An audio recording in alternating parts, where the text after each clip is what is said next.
Hello, friends. My name is Steve, and we're here today to discuss Berserk Volume 15 from Deluxe Edition 5. I think it's the last volume in Edition 5, except for Joe, who has the OG versions, and he's always showing them off. Joe, you want to start us off with an introduction?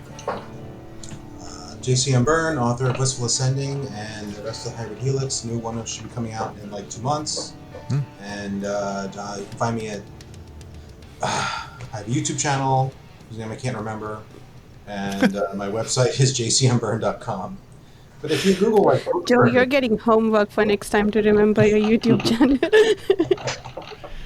Your YouTube channel is JCM Burn on YouTube, but I'll include it in the description below. Yeah.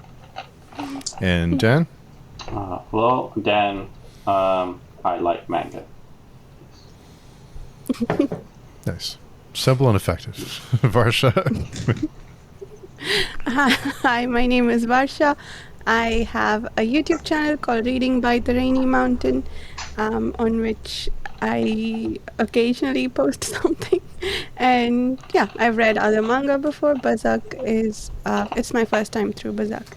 Yes, and you're about to be very busy on your channel, so Yes. enjoy the quiet time, because it's about to get very busy.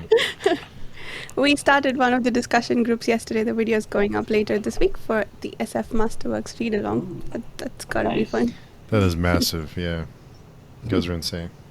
Yeah, it's really cool. So, volume 15, after, I guess it's, and Joe, you might be able to speak to this, but after you finish an arc or a section of a story that's so important to the characters in the world, I guess it's kind of hard to follow that up. So, especially for us readers, like the Golden Age is such an instrumental part of the story and the characters, and it's who Guts is, and so how do you follow that up with something else without letting the reader down, or how do you can't really maintain that pace forever, so how do you follow it up with, because it's kind of like we have this kind of like it went from this very epic story to like more of a contained focused part of the story, like we're learning more about the world around Guts. Yeah. I mean, it is really hard. I mean, often what you'll do is the traditional thing to do in manga is to have all the characters go to Okinawa and spend an episode on the beach and make sandcastles and throw ice cream at each other, and they'll literally do that, and it'll have nothing to do with the story, and then they'll continue. But it is always this downtime. The weird part here, and usually you slow down the pace, but you gotta, and you see what Miura's trying to do. He's trying to introduce elements that make you feel like you're at the beginning of something that's going to be bigger, like you're introducing the Holy See.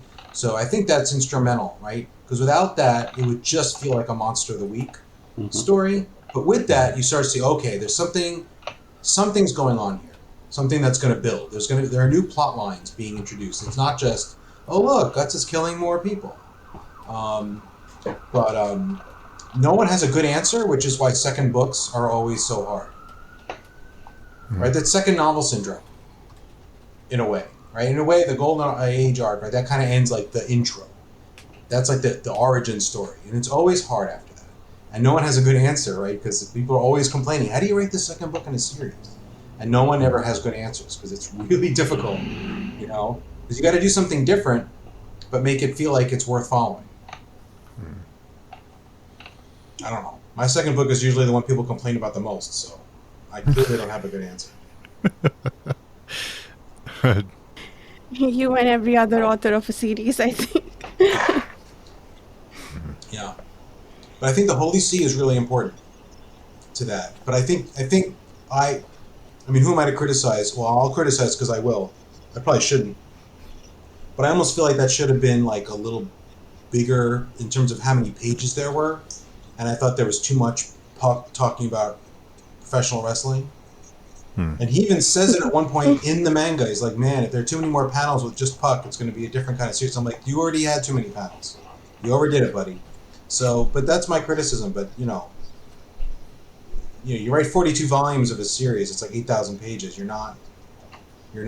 Every page isn't going to be perfect. 8,000 pages. Yeah, that's more than 8,000 pages. So, I don't know. Did it work for you guys? Did you feel like you were embarking on something worth pursuing, or did it feel like this is kind of pointless, or what? I'm curious. Because I never liked this story. Every time I've read it. Oh, really?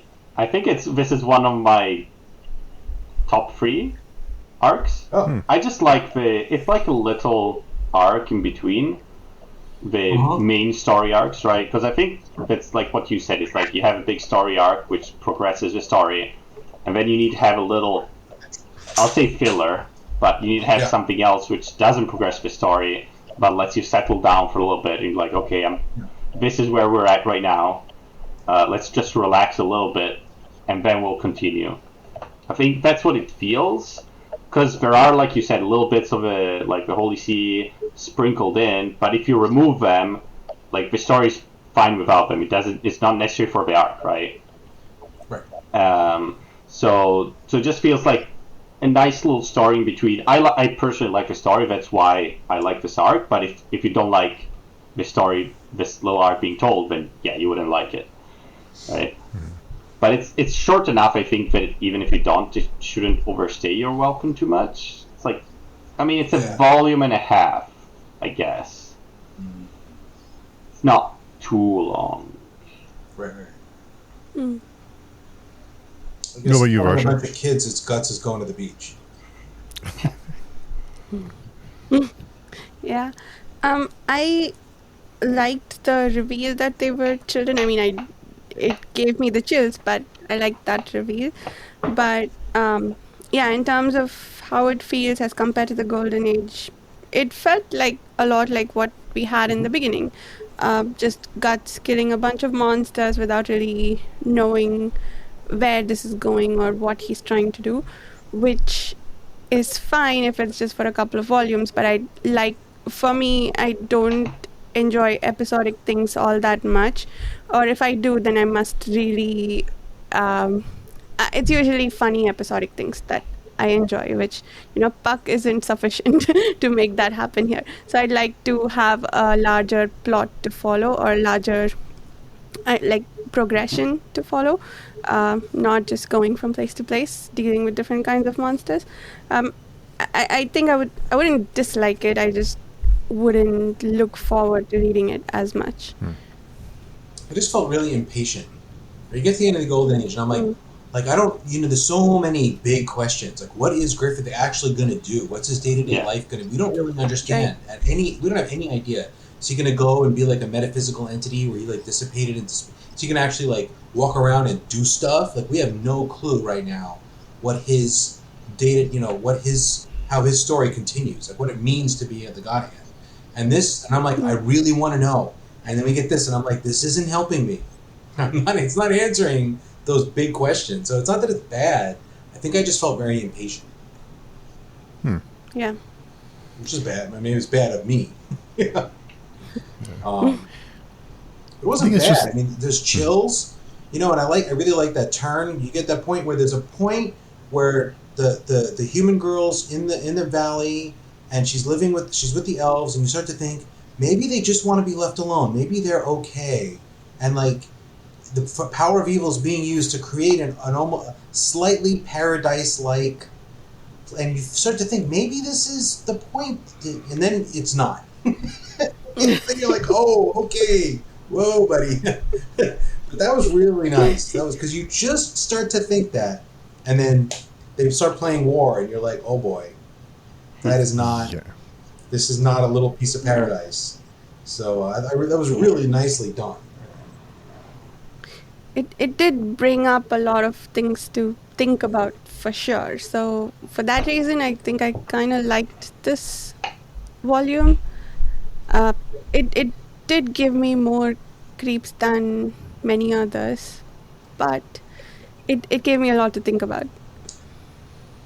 Yeah, on one hand, it's nice because we do get it. It's almost like a breather between, after the Golden Age. It's almost like a chance to kind of catch our breath in a way, and we do see Guts' progression with using his weapons and his new resources. So he's learning how to use his new cannon arm, and how to kind of use that in battle and things like that. But probably my least favorite part of this was Puck, and there's actually a panel, like Joe, I think you mentioned this.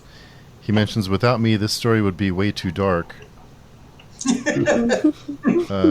You got to have color in your life. It's got to be said. And I wondered if that was almost like him saying it's here because it has to be, not because I want it to be. Like, I have to have this, otherwise it's too much. But there is the contrast between the way that Puck is drawn in those panels versus the other ones. There's a huge difference in the way that they're drawn and presented. So you go from one page to being like a whimsical, like silly anime, classic anime, kind of goofy, and then the next page is like these insects who are these like, or this like pile of bodies that's like that are crawling out. And I thought all that it's cool to see the contrast between the two. But overall, I thought the story was it's almost nice to learn more about the surrounding world and what's going on, other than in Guts' little circle and the major battles and things. So it was kind of nice to get like a piece of the world that we may not have ever known about. So in that sense, it's kind of nice just to get like a different perspective on the world and what else is going on. Yeah, for sure. I mean, to me, it feels a bit like an old like European folk story, right? Like the ones, not the the recent ones, the safe versions that are being told now, but like the medieval or Renaissance or whatever versions of child stories in which you have the elves coming and stealing children, and it actually doesn't end very well. It doesn't end with a happy ending usually, and you have like the fae folk just messing with people, and they're not like whimsical. They can be whimsical, but they're also like dangerous and like kill people or do nasty things to them, right? So it kind of does feel a bit nice in that way too. Plus, I don't know if maybe it's just me, but I like the sort of theme of it, like being around children, because it's very, and it's not, how do I say it uses like the theme of the purity of children, I think, like you see in a lot of books, but not as in children are nice, but children are more like they don't know, I don't know, nuance or society or whatever, and they just act on impulse, and that can be very nice, and that can also be really bad, right? As we see here. Maybe here it's a bit more towards the bad side because it is grim, dark, work. But there's a little bit of both, right? And I like that theme usually used in books, both showing the purity of children, not just in the good sense, but also in the bad sense. So as opposite to the adults, and it feels very different. Like the bad things that happen in the valley to the bad things that happen outside of the valley, right? It's like it's different flavor of bad. I don't know if you guys, what do you guys think about it?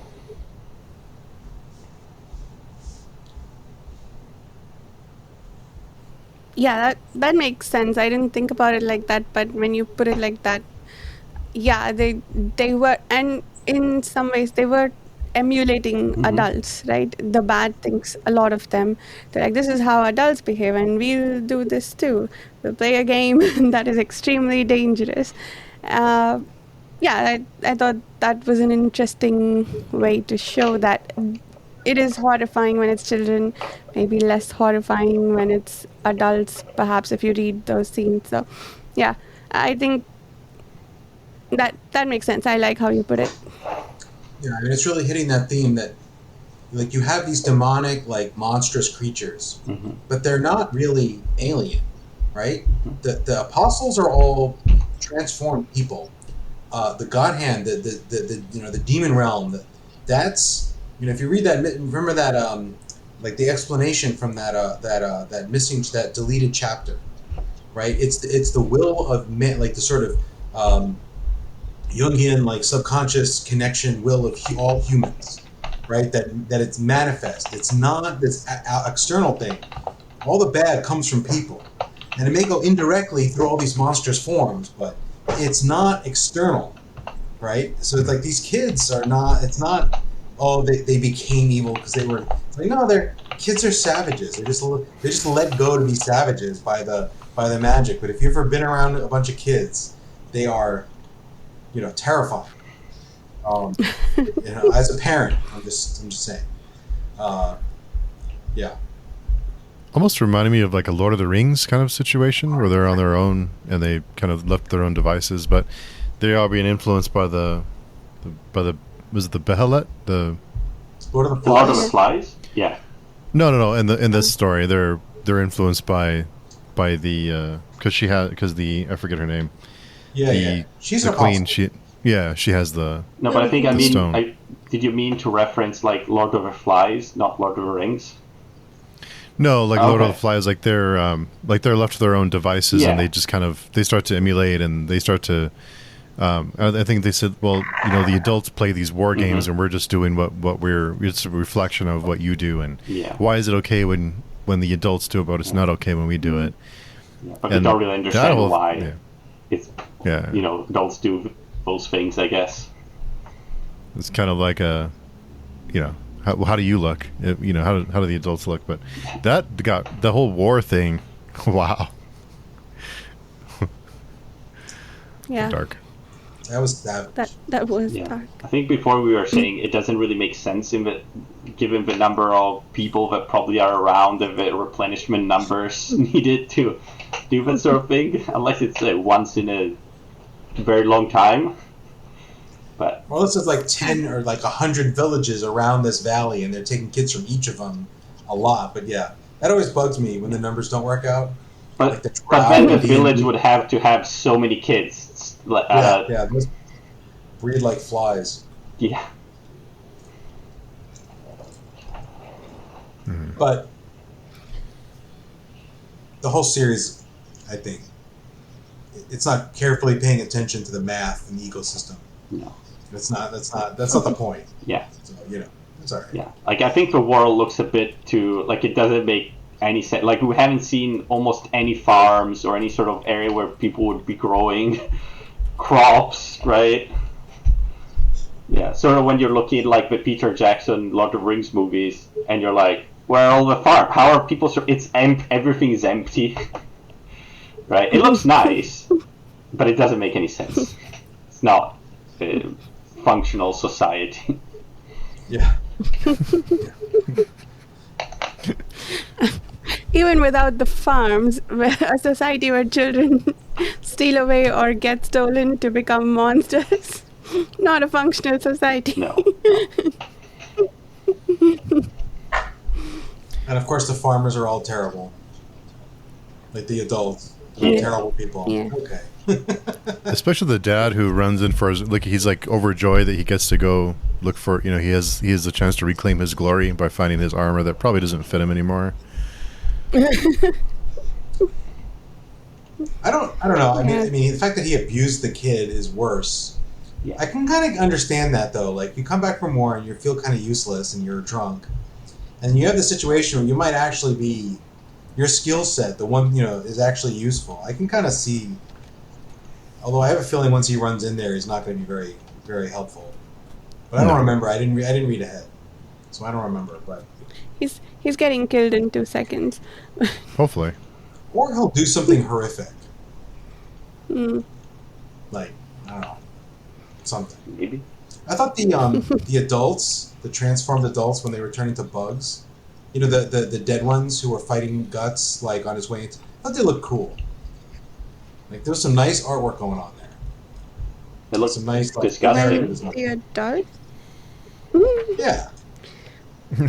Yeah. Yeah, that's another example of, like, if I want to transform into a demon, I'd rather be the nice little butterfly than the terribly disgusting centipede or tech demon. But it didn't look very fun. Hmm. Yeah. But I guess that's what you get if you're like a weak person. We don't find a beverage or something. And we get the one clever move of the volume, right? Last clever move of last volume was him dangling the kid on the sword and then setting fire to the barn and killing a bunch of the bugs. This one is the using the recoil from his cannon arm to power the swing and killing two tough guys at once. Like, that's cool. I'll take that. It's like achievement unlocked. Yeah. That scene was really stressful to read though, because one of the insects had his pincers around Guts's neck. So, who's to say in its death throes it wouldn't just like crush it further. That was a very dangerous thing to do. You've got 27 more volumes to read, so not dying here. That's true. That's true. Or maybe Guts knew a lot about how insects work. And I don't know if they work like for example, like spiders, right? It's like pneumatic pressure. So when it dies, it releases it, so it just contracts. But in some insects, it's the opposite. They need to put pressure to keep it closed, right, instead of keeping it open. So maybe he knew that, that doesn't work. When he died, it would just release. He's just like an entomologist or something. That's what he does when he's not fighting monsters. The missing episodes where he went to grad school. Yeah. True. It's Dr. Guts now. Dr. Guts. Yeah. But it was a pretty fun fight scene, I think. It was, Yeah. That was pretty cool. I didn't fully get it, but thanks for explaining, Joe. Now I understand what happened. Yeah, using his arm. Oh, I like Puck, and I thought there was too much Puck in this volume. Yeah. I don't know. I did, for some reason, I didn't mind it too much. I don't know why. Maybe it depends how quickly you read it, or how many times you've read it, and you're like, oh, I know the story. Now I'm just like sort of looking at the silly faces he makes in some of the parts. But I do prefer it when he's drawn realistically. It's yeah. But even like, I don't know if you noticed, he's starting to morph. Like, he's looking more 2000s anime sort of look in the face compared to the initial volumes. Like, it's starting to change a bit. Yeah. He's got bigger eyes in this volume, I think. In the beginning, he had tiny eyes. He didn't look cute to me in the beginning. But now he's got close-ups where he's looking very cute. Even the girl has these big eyes. Yeah, it's a lot more modern, right? Yeah. You have to wonder if Miura, someone was like, dude, you gotta put some stuff in here for the people who want some lighthearted moments. If he was being influenced, or if he came up on this on his own, like, I want to do this. I mean, Puck was clearly. That's why I love the fact that we got that in the last volume we got that prototype chapter. Like, Puck was always intended to be there. It wasn't like he wrote this whole story and they're like, you got to put some light stuff in there, dude, and he added Puck at the end. Right? Puck was the one of the original two pieces of the story, and I'm really glad I know that, because like I feel differently about it. But you still want to, like, as an okay, I have space bears, and they were a minor thing. These talking bears in my story, they were not meant to be important, but people talk about them all the time, like on Twitter. And now I'm like, okay, every book I'm like, all right, gotta have a space bear scene. The bears do something. And it's part of my plotting now. And it was not meant to be. Because when I started writing, they were just meant to be throwaway. And I didn't really intend for them to ever show up again after chapter 3. I mean, I used them later in the first book on my own. No one had read it. But like, people were like, we love the bears. They're awesome. Like, okay. So now I'm like, every book I stick them in there somehow. And you can't help but be influenced by that kind of, feedback. You know, like someone says, "Oh, Puck's great. He's hilarious." And I'm like, guess I'll put more Puck in. You know. Or maybe he just loved Puck. Maybe in Miura's heart, Puck was really the heart of the story. Was there an editor at this point that was like, or a publisher that was maybe giving him feedback and asking him to include more lighthearted, or was it just him? I'm pretty sure it must be, because when you wanted. get serialized, you always get an editor, right? So, but sometimes it depends how much attention they give to your work, depending on how popular it is, right? Because sometimes we're editors for a lot of different series. But I think this was pretty popular, though. By the time we're you don't get to volume 15 if you're not pretty popular. They cut you. So there were eyes on this. You know, I don't know how much his editor was influencing him. Someone might know. I don't. Yeah. Ooh, I have a Berserk art book from Japan. Oh. I should show that to you. I should find it. If I can find it, I'll show it to you guys. It's in like one of like 100 boxes of crap I have spread around like 3 houses. But I'll try to find that. I bought it like as an import. Back in the days where you couldn't just get anything you want on Amazon. You had to go to like a specialty shop. I forgot about that. Yeah. I guess I wonder if there's because like right now they do popularity polls in the manga volumes. I wonder if they already did them at the time to see how popular it was at this point. Yeah, because you're right. It must have been already like pretty popular if you get to volume 15. Yeah. Because if it gets axed, it usually gets axed way earlier than that. Yeah. Yeah. Yeah, I've seen popularity polls. I do not know when they started doing them. That's a good question. Don't know either. I know that they used to, like, now I think they just do them on the internet, but in the past you just used to have, like, at the end of a weekly or monthly volume, it was like a thing you filled in to vote on your most popular series or what you want to see more, like what your favorite character is, stuff like that. Yeah, like that's what one of the things they do is like the votes of, for example, what's your favorite character of a series every once in a while. So yeah, I wonder if there are any of this. Actually, I can look it up now if I can find something. So I assume the most popular is Guts, must be. Who remembered that she had that missing friend who was obviously going to be like the queen bee? I missed that completely. I'm like, oh yeah, okay. I saw that. I'm like, I did not see that coming, and I should have. Like, I just felt bad. I just felt bad about myself as a person. She mentioned her missing friend from way back, like in the last volume, right? And like, of course that's not going to be just like mean. Oh, you know what I found interesting? Her parents were terrible, right? Her parents beat the apostle, right? Her parents were beat her. They were terrible to her, but they still meant enough to her that sacrificing them was enough to give her all this power. They were still the most important thing to her, or the thing she loved the most, or whatever, right? I thought that was really interesting. I thought it says something about like children and their parents. And that theme of how children always come back to their parents and seek out their parents, I felt that it tied into that in not an overt way, but a little bit. Because at first I'm like, well, how was that satisfactory? If anything, she should have sacrificed her friend. Yeah. But no, her parents did. Yeah. I kind of took it as that's all she had. Like, she didn't really have anything else. She had her friend, right? Though, but like, that's it. Her friend, but that's not that's not what mattered most. It was her folks, right? Yeah. So that was sort of the opposite of heartwarming, heart chilling. I don't know. It's kind of awful, right? They're terrible to her, but they're still all she has. Yeah.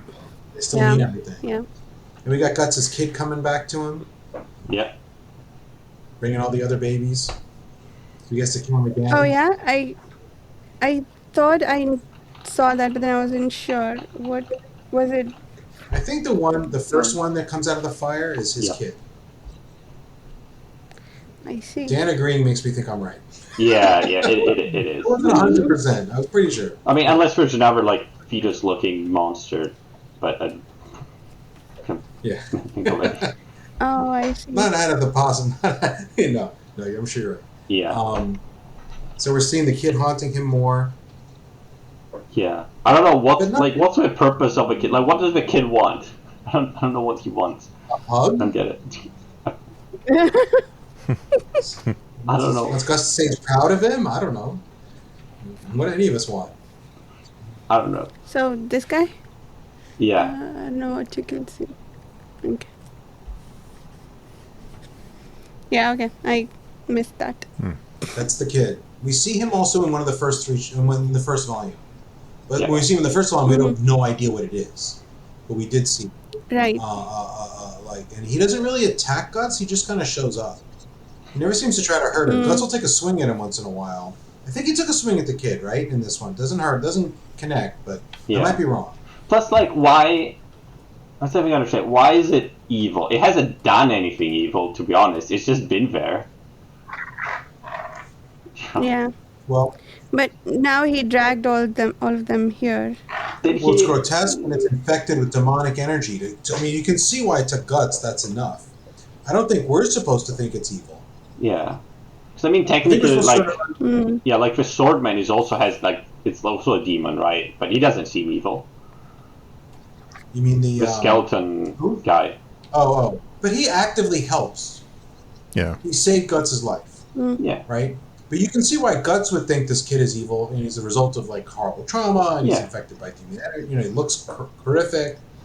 But I don't think we're supposed to think the kid's evil. I think we're supposed to be curious. What is Wait, when did he save Guts' life? Oh, the horseman. The skeleton guy. Oh, the horseman. Okay, I'm sorry, not the kid. I thought you meant the saying fetus. The horseman looks terrible, but we only think he's a good guy because he actively saved Guts' life. The kid hasn't done anything...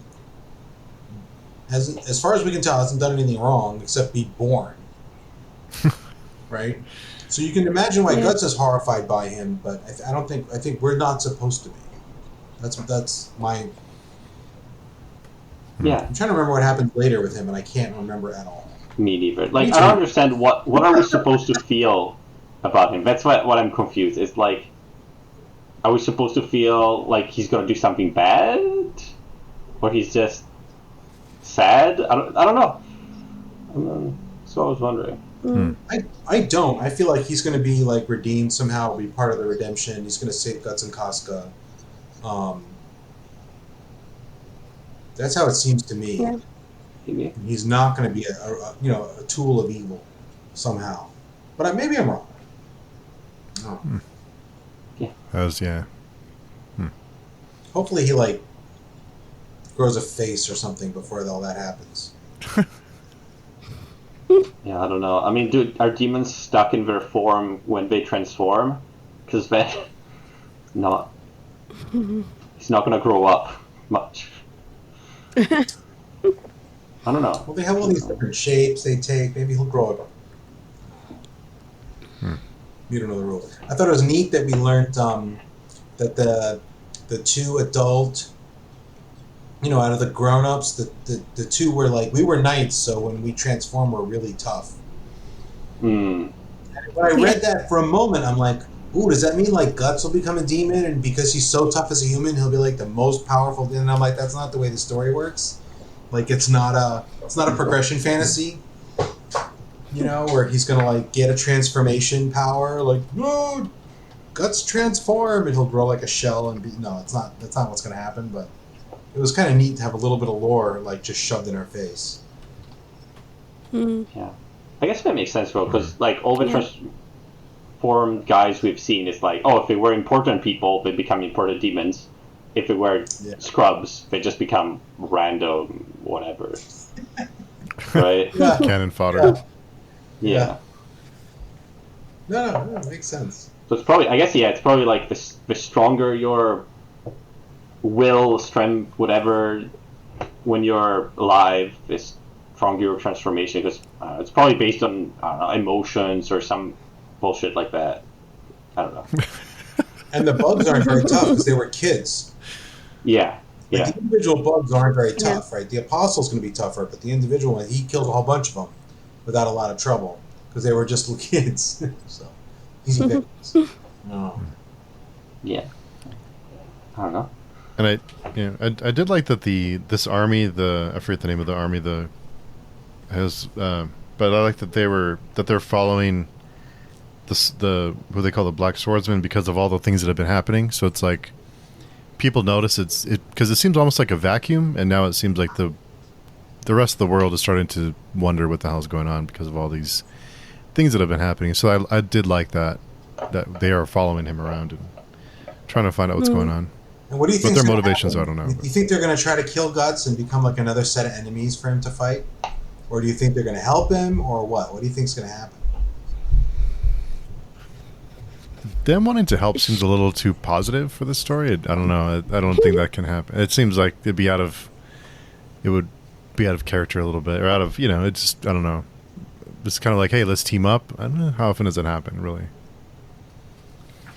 The symbol of their religion, it's like the what can you see?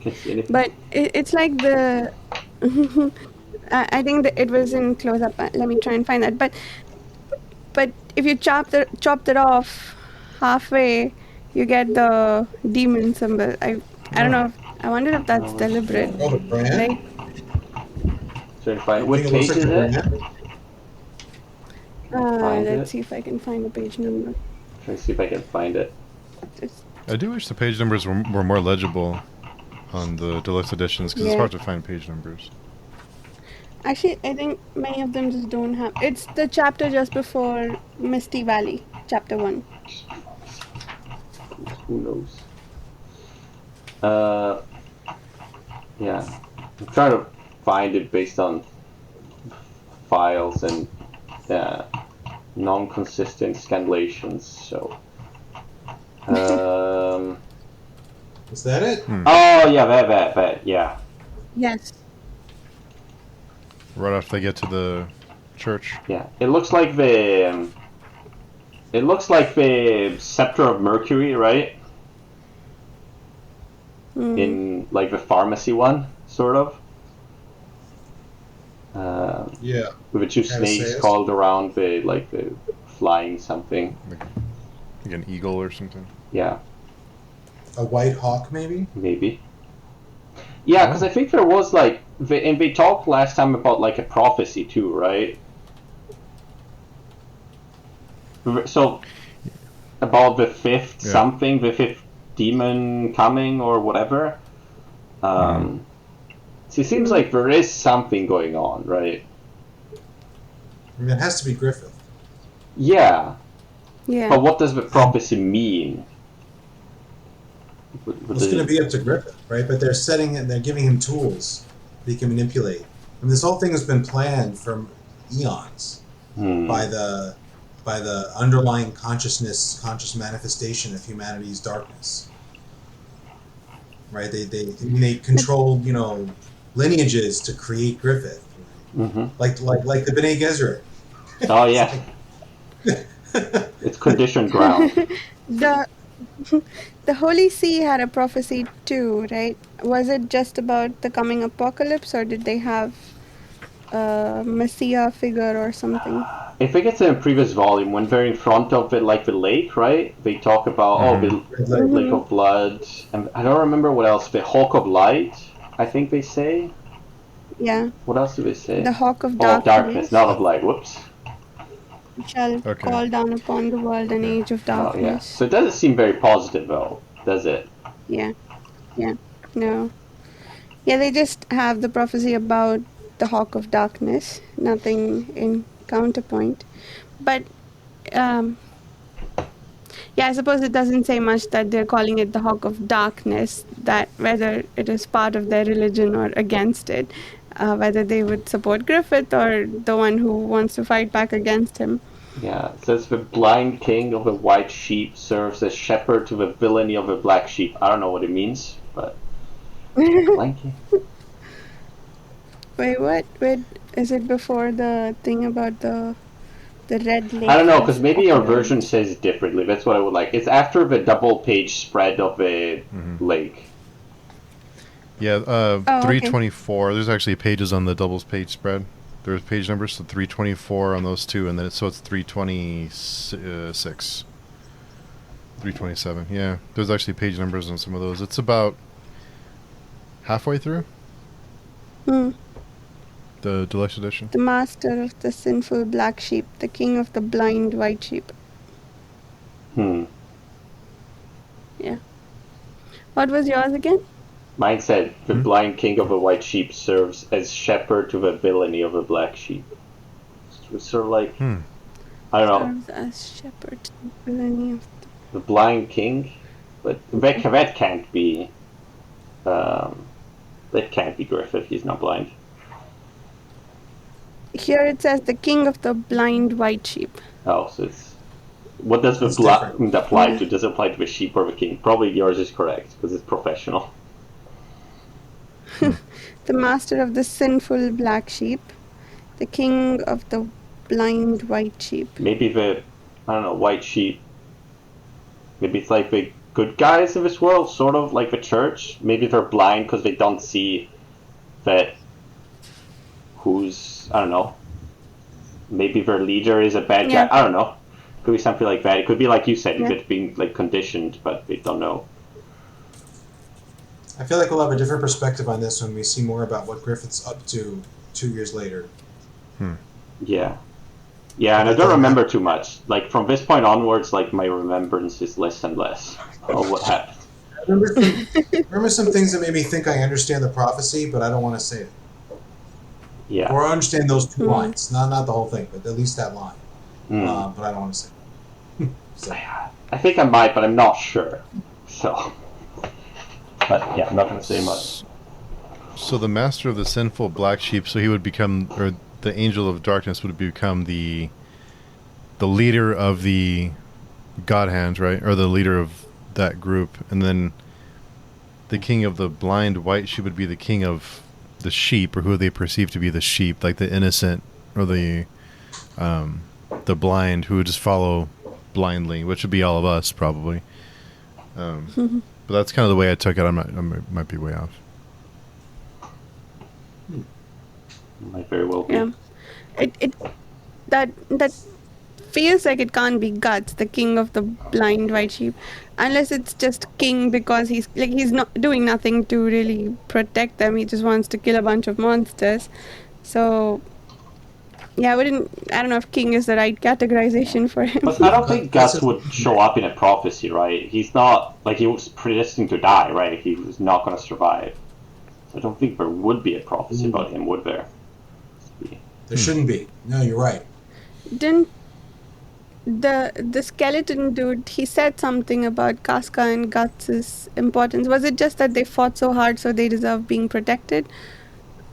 It felt like they were like... I thought they also had a role to play. It felt like they have a role... He thinks they have a role to play, but it's because they went against the prophecy. They weren't supposed to live. They weren't supposed to keep on going. They were supposed to die. I see.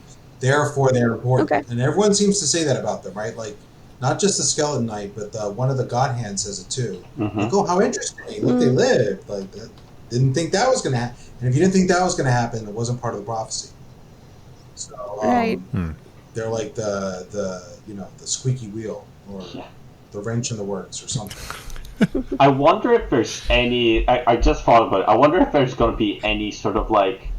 Harry Potter-like thing where Harry Potter is the one that's supposed to defeat Voldemort because of what happened and there's some sort of connection. And I wonder if maybe they're special too because there's some sort of connection with Griffith, right? Because of the ritual. I don't know. Or the demon fetus. Yeah. I wonder if it's going that way, actually. It could be. It could very well be. Enjoy. No, Joe, you don't think You just so? imagine all these terrible storylines where, like, he takes the kid and, like, raises him in, like, an island somewhere, and he's, like practicing a little tiny sword, a little stumpy arms.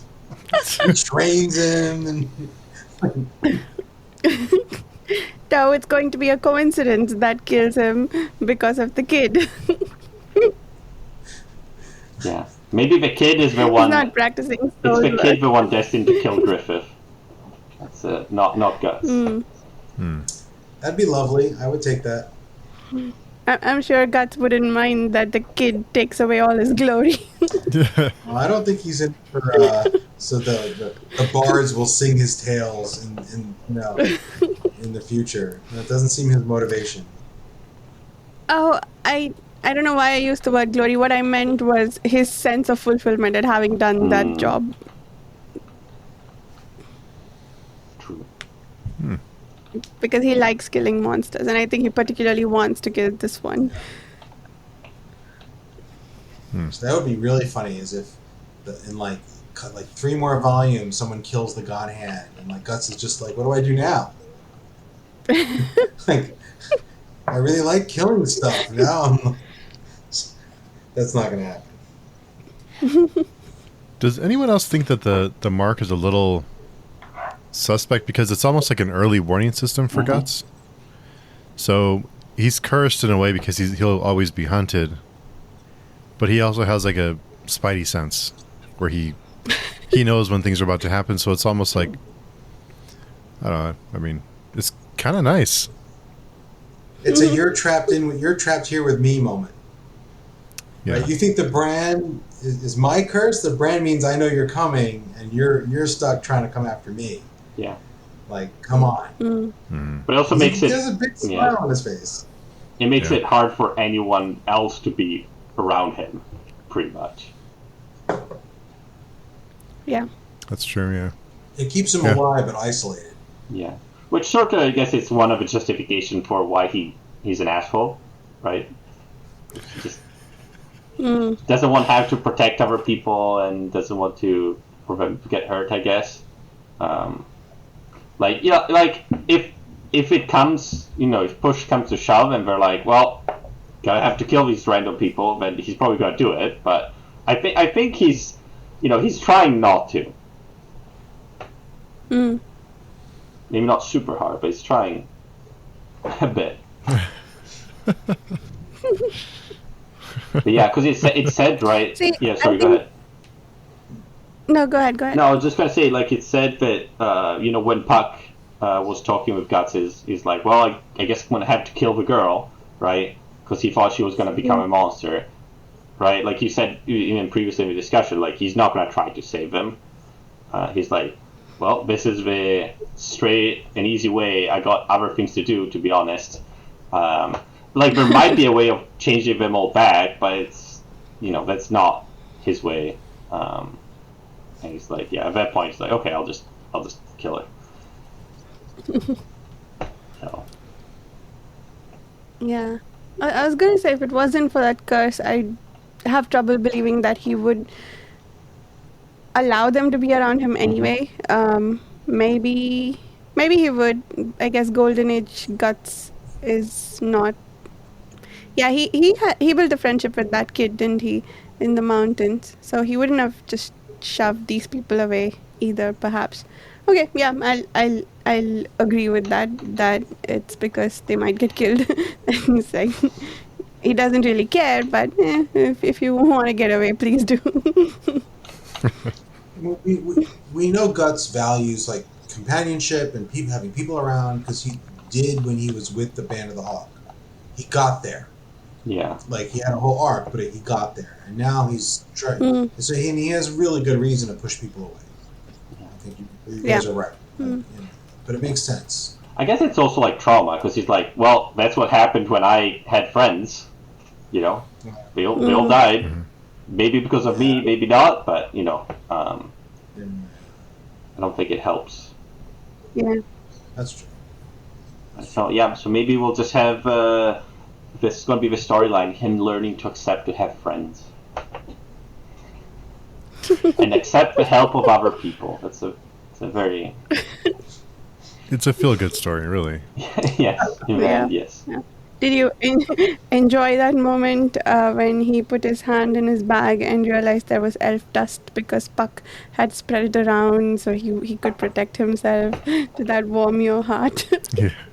Well, Yeah, he did I kind guess of. Puck did something good. Yeah, he was like kind of like, well, I kind of needed Puck a little bit at that point. Yeah. Right? It's like maybe I shouldn't have just Yeah. thrown him away. He serves a purpose. Did you? I think my favorite scene was when he used Puck as a salt shaker on the girl. There, now you're fine. That was a salt shaker. Yeah, pretty much.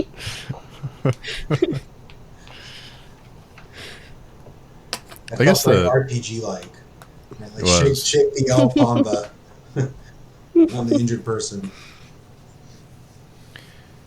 I guess the only thing is now, like, where do we go from here? Because it seems like this arc. It seems like it wrapped up. It seems like this was the end of that arc. But you do start to understand why Guts is the way he is when we first meet him in the first volume or two, because of what he's been through. So you kind of get it now that he's, I guess most people would probably feel the same way. But kind of wonder, like, where do we go from here? Is it like a Monster of the Week kind of thing? Is that kind of what we're heading for? I don't think it's a spoiler just to say that there's going to be a story arc after. Oh, okay. So, I don't think that's a spoiler. But yeah, because we're setting it up with the whole Vatican thing, right? So this is going to wrap up in, I think, in like 2 or 3 more chapters or something. And then, yeah, there's like a brief interlude, and then we start the next arc. Like a brief sort of story a little bit, and yeah. It feels sometimes like you're going to get to Apostle of the Week, but it's not. Like, I remember that. Like, it doesn't, that's... Yeah. But there's sometimes, like, little short, like, 1 volume thing about with this specific monster or whatever, right? But it's not, yeah, it's not like it, it's not a thing. Would it have been as popular if it did that for 40 volumes? I'm curious how manga work. Do they usually have a connecting arc, or do they sometimes get away with just being extremely episodic and are still very popular? Yeah, that's the if I have to say, one of the characteristics of a lot of mangas is a lot of filler. And the very popular ones, if you think One Piece, if you think Bleach, if you think of Dragon Ball, right? There is an overarching story, and there are like the arcs in the middle. There's a lot of filler, and the arcs don't always progress the story. But they are very popular for some reason, which I don't understand. It's easy to pick up just picking up in the store or whatever. Even if you don't know the whole story, it's easy to just like read an arc a lot of the time. But yeah, so it probably would have been popular. I don't know. I guess it depends. If it's like shonens are a lot more like that. This is more like a seinen. It's a bit less. They're usually shorter. But I can think of other ones which are a bit bloated too. And you'll see more filler in the anime, because if it's a popular anime like Naruto, they'll run out of story, so they need to pad the seasons. So they add even more like made up filler stories. So if you watch the anime, you'll definitely get a different experience than if you read the manga. The same with Dragon Ball. If you read the Dragon Ball manga, it's a lot less stretched out.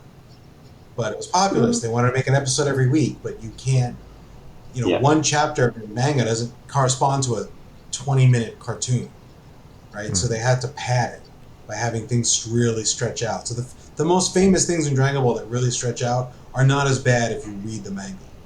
Like, if you watch the episodes, there'll be a fight where, like, it feels like someone's just, like, powering up for, like, 2.5 hours. Yeah. It doesn't happen when you read it, Yeah. I guess but there are some that are very, like, Inuyasha is very, like, Monster of the Week, episodic, and that was very popular. Rurouni Kenshin. Ranma 1/2 was even worse. So it depends. The ones that are lighter hearted, I think a lot of them are really, like, a lot of the harem stuff. There's a lot of manga that just have a reset, where they get into this crazy position at the end of the chapter, and then the next chapter, it's as if nothing happened. Like every episode. It's the worst thing ever. it's the worst thing ever. It's like, because I follow a lot of, I post a lot on like forums and Reddit and stuff like that, and discussions about chapters, and like the mangas which have no progression, and at the end you're like, oh, you're teased, oh, it's gonna be a little bit of progression now, and then it returns back to the beginning. It's like everybody's so frustrated, and I don't know. Like there was this one series that just was terrible because of that, and there was no progression all the time, and the main character was a spineless loser. Let's just put it like that. And the art style was very good, but like there were so many people commenting on it and reading it. It was like hate reading it, pretty much.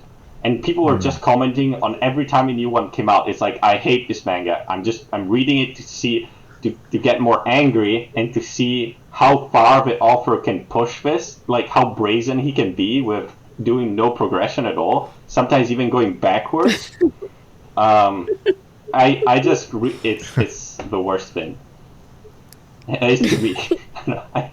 I hate that. But it is a thing. Yeah, that sounds terrible. It is a thing. Like, it's popular. Japanese audiences will accept that if that's your thing. Like some people, like there are popular manga that do that. Yeah. Popular in Japan. Yeah, but that's why I don't think you'll get to that point. But if you're reading like forums and people are talking about like what was it, like Reiwa energy or something like that, it's like the current age of, the current Japanese age.